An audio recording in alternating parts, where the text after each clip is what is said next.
Hello everyone, welcome to షాగో YouTube channel. ఈరోజు మనం ఆంధ్రప్రదేశ్లోని పల్నాడు జిల్లా వినుకొండ పట్టణంలో ఎంతగానో ప్రసిద్ధి చెందిన శ్రీ గుంటి ఆంజనేయ స్వామివారి దేవాలయాన్ని సందర్శిస్తున్నాము. మీలో ఎంతమంది ఈ టెంపుల్ను విజిట్ చేశారో కామెంట్ చేసి చెప్పండి.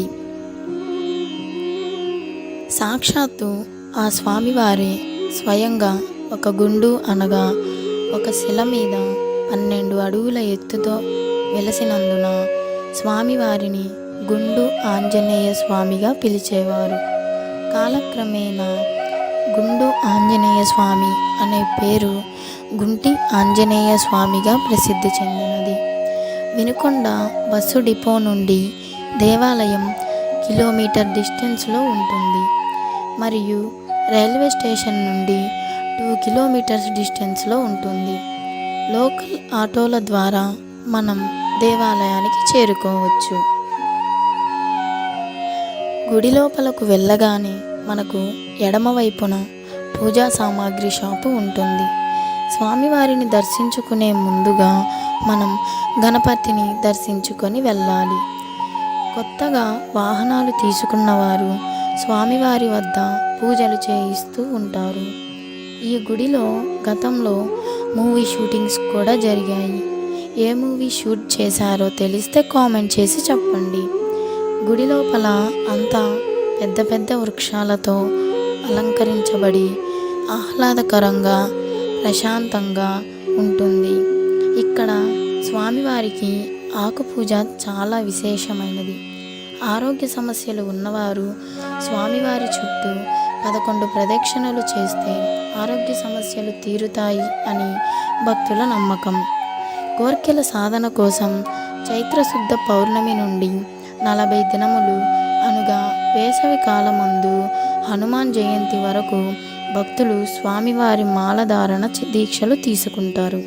స్థల పురాణం ప్రకారం క్రీస్తు శకం 16వ శతాబ్దంలో గుంటుపల్లి గ్రామవాసి గుంటుపల్లి భాస్కరయ్య గారు స్వామివారి దగ్గర తపస్సు చేసి ఆ తపస్సు శక్తితో ఢిల్లీ పాదుషాతో వినుకొండ నుండే తన మంత్రశక్తితో ఉత్తర ప్రత్యుత్తరములు జరిపినట్లు ప్రతీతి.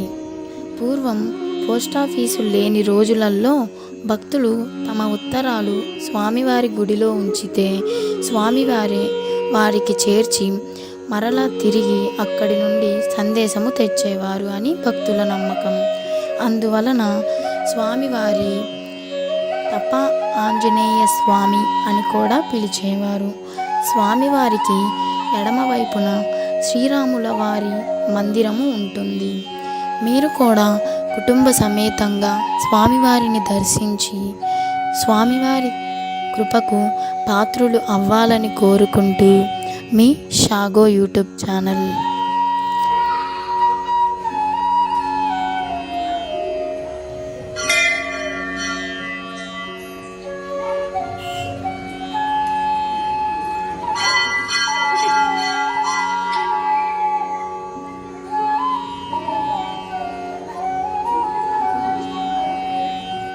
ఈ వీడియో మీకు నచ్చినట్లయితే లైక్ చేయండి, షేర్ చేయండి, కామెంట్ చేయండి, ఛానల్ను సబ్స్క్రైబ్ చేసేయండి.